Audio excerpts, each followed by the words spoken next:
The staff welfare. Staff welfare. If you want to do internal cleansing, you want to ask your people not to be corrupt, by virtue of the work we do, we face people who can close their eyes and say, look, they are going to offer you $5 million to drop a particular case, and you look later and say, what do you have to lose? We have case people that will go out, will discover assets, stolen assets, probably you took about 10 houses. They say, look, leave 5 for them, and they will pay for the remaining 5. And when you have an operative that is not well paid, not well remunerated, nobody will know. It could easily suppress discoveries. For us to really be to be able to deliver on this mandate the way Nigerians expect us, with utmost integrity and transparency, it is important to look into the welfare of our staff, of my men. In our small way, we are trying to do what we can do to improve, particularly this era of increment in fuel prices and all of that. We've been able to secure about 5 CNG buses, at least to aid, to support our, they are coming to work and going home and all of that. But much more, we need to help us look into our welfare very seriously, Mr. Chair and members of the committee. We are going to do everything possible to ensure that we restore the dignity and the image of EFCC.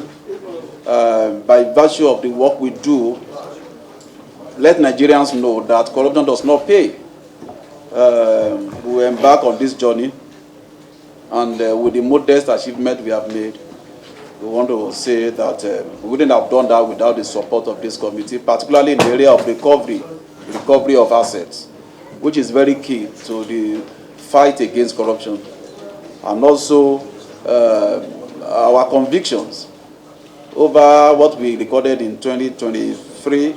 In 2024, we had more than 1,000 convictions over the figure of 2023. And we were able to also more than double our recovery, both tangible and intangible assets, last year over 2023 as well.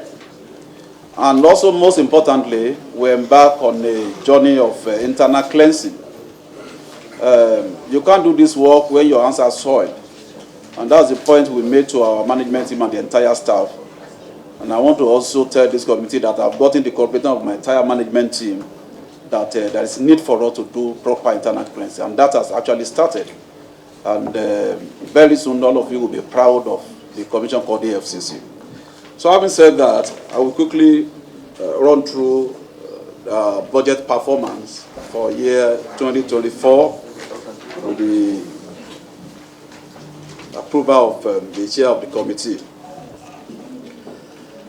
I'm highly delighted to lead the EFCC team once again to the annual budget session with the House Committee on Financial Crimes. Mr. Chair, permit me to acknowledge the support of the committee to the EFCC over the years. We sincerely appreciate this relationship with this honorable, our relationship with this honorable committee, and looks forward to a more beneficial relationship in year 2025. 2024 appropriation performance. The Commission approved appropriation for 2024 fiscal year was 56,813,613,873 naira and 873 naira, no kobo. The total releases to the Commission stood at 52,406,183,383 naira 03 kobo. Now, the entire releases represent 92% of total appropriation, leaving a balance of 4,433,430,489 naira 97 kobo, or 8% proportionately of the entire amount, mostly from the capital component of the appropriation as outstanding by 31st of December 2024.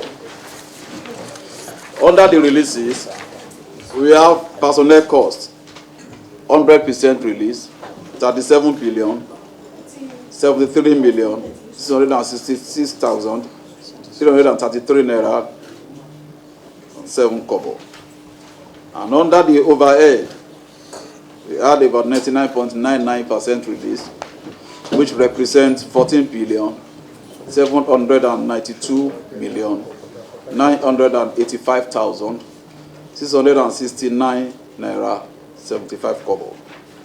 And our capital cost, we have just so far recorded about 30%, 538,337,270 naira.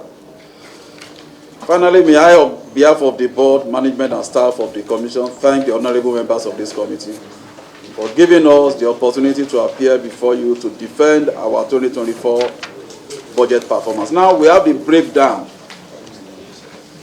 of the releases, which represent the entire appropriation, the actual releases, the actual expenditure, the commitment, particularly of capital, which has not dropped. You know the way, because we don't have direct control over capital. We just present our documents, and we don't want to present documents for projects that have not been completed or executed. So that's why we could have that outstanding. Then the total sum utilized, then the percentage of the amount utilized, and the percentage utilized on appropriation as well, and the 2024 outstanding unreleased. So may I also invite the members of the committee probably to flip through. We have the complete breakdown there. I don't want to bore you with all that, but probably if you just flip through, if there are areas of concern, we are ready to take questions. Finally, before I round off, having drawn the attention of the committee to the performance of the year 2024, it's also imperative to also make mention of one or two challenges that we are faced with, given the appropriation for 2024, which of course was not enough for our operations. In 2024, the year under reference, alone, the chair and members of the committee will receive petitions of over 15,000 petitions across the entire commission. We were able to open case file investigation on over 11,000 petitions within a year. An average team in EFCC of probably 4 or 5 people investigate as many as 200, 250 cases. And there are cases that you need to investigate as many as over 100 accounts. And for us to make headway in some of these investigations, you need to be diligent. Take your time and all of that. And when you have limited capacity, it can one way or the other affect the delivery of your mandate. So one of the major constraints, challenges we have, is the shortage of manpower. I have less than 5,000 staff within a year. I'll just give you 1 year figure, not the one that we inherited from the year 2023 and below and down. So you can just imagine that. In last year alone, we filed over 5,000 cases in court. And you can, how many lawyers do I have to prosecute these cases? And this happened because Nigeria is a large country. We have over 600 FDAs at the federal level alone. And anywhere you have human engagement, there must be corruption. Even in the most, even the safest environment, there is corruption. And before you talk of the 36 states plus FCT, before you talk about 774 local governments, so petitions keep coming in, from both private and public sectors. Despite the fact that we have threshold, so staff capacity is shortfall. It's one of our major challenges. Lastly, we operate in an era of technology. You only be deceiving yourself now if you are still looking at the style and the system we adopted 10 years ago in fighting corruption. Somebody wants to steal money in a bank those days. You will go with your gun, attack everybody, throw this inside, blow up everywhere, rush in and carry money. Now these days, nobody, that's why you don't have cases of breaking into banks anymore. Nobody steals money with the gun anymore. At the press of a button, you move 10 million, you move any amount you want to move. And so if you want to also be diligent in your work and be result-oriented, at the press of a button, you must be able to arrest the flow of any, any process of crime. And for you to do that, we need technology. And so we want to create the indulgence of this committee as well to help us to look into that. There are intelligence platforms we are trying to see how we can procure. There are licenses that we need to renew. There are, things that will aid our smooth and diligent investigation and prosecution that we need to also procure. And that's part of the things we have put in our 2025 budget, which we'll be presenting to you tomorrow. So on this note, I'd like to rest my case, Mr. Chair, Deputy Chair, and honorable members of the committee. Thank you very much. For accountability, being a ranking member of National Assembly, I've been witnessing a budget performance. But what you have really presented before us today have really shown that you are ready and willing to work and transform Nigeria. And Mr. Chairman, sir, I just want you to still have more liaison with your Senate counterparts. The budget being appropriated to EFCC is not enough compared to what they are doing. So that the committee should raise the memo requesting for additional funds to enable them to perform their work. You can see now, Nigeria not being molested as it were before now. If you travel out, you find out that it's not as we are being harassed in a border, in embassy, it's as if because of what a good work that EFCC have done. So I rest my case. When it is time, I suggest that the chairman should take a bow because he have a prudent performance of the budget 2024. Thank you. Our guests here present. My name is Kafila Togbara. I represent Koshofe Federal Constituency, and I'm from Lagos State, the Center of Excellence. I came late. Apologies for coming late. It's not in my character to get to events like this late. I want to commend the EFCC chairman and his team for all the efforts that they have been putting in place to continue to rescue Nigeria. Because as it stands today, the EFCC remains the major establishment that we see that can actually ensure that corruption is reduced to the barest minimum. And I want to say that even at the level of our training outside the premises as a committee and oversight, the EFCC has been able to prove itself as a body that is really ready, to fight corruption at any level and at any point in time. So my suggestion is that the needs of the EFCC cannot be overemphasized, and we need to escalate this to the presidential level, because this is an establishment that needs to be catered for and that has to be independent in all ramification. So there is no reason for the EFCC to have to, plead for welfare or ask for whatever it is that they need.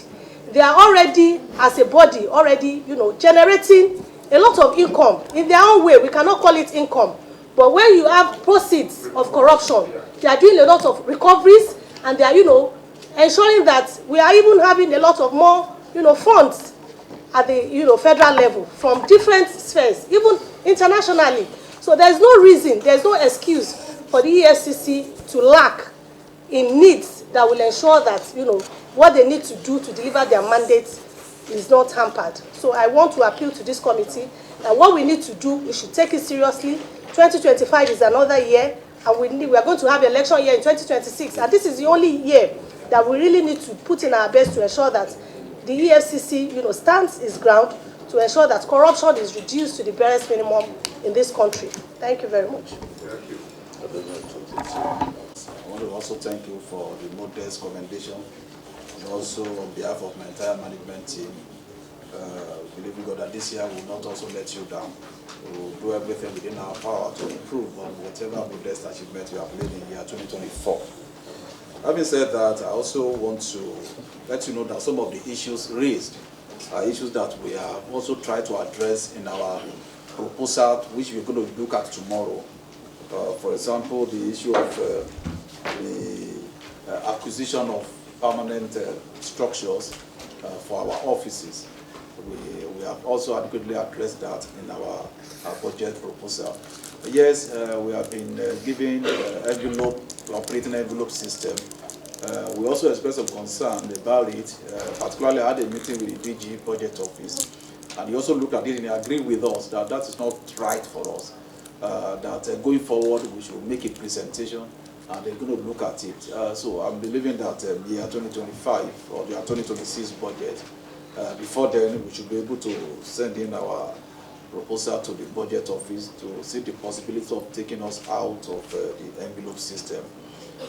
Because the envelope that you are looking at is like somebody will just sit down and say, this is the capital I'm giving you, without really taking consideration of our needs and its assessment, which for us is not too good. And in the envelope system, there are, the template they use does not even fit into our own operation. It doesn't fit into our own arrangement, because there are things that we can't put out there, you know. So we are working on that as well. The concern raised by the honourable member with respect to the recoveries, management of recoveries and process of crime, may I respectfully submit that our mandate does not extend to determining what we do with our recovered assets.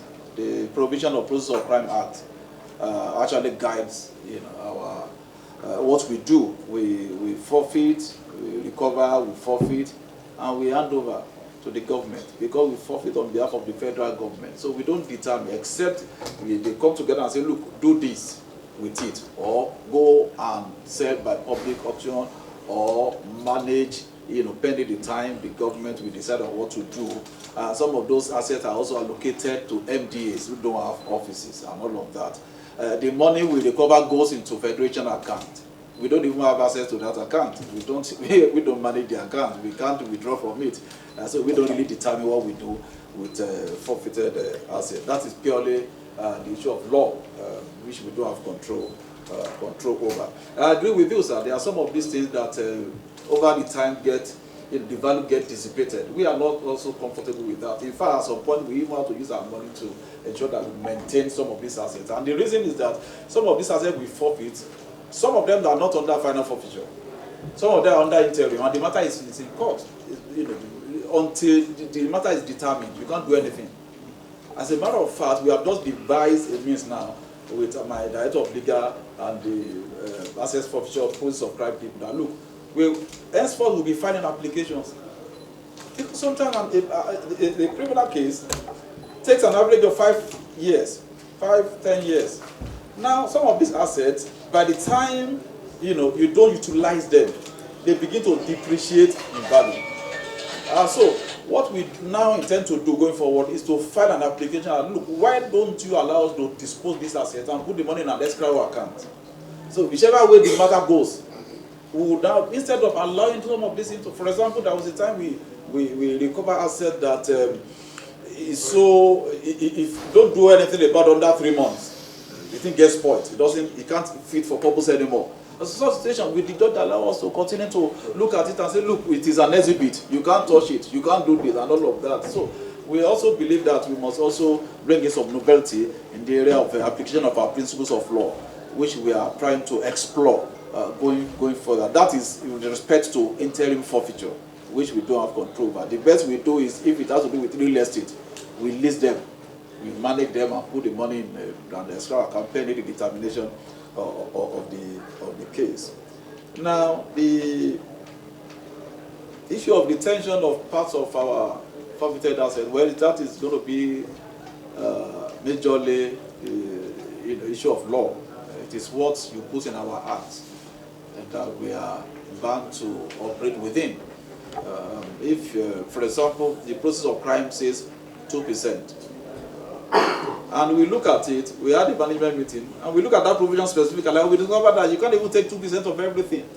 It's only 2% of probably what we refer to as direct recovery, the one that goes to the federation account. Even that 2%, you can't even do anything until the end of the year, where you now present all your report and all of that, and determine what the 2% represent and all of that.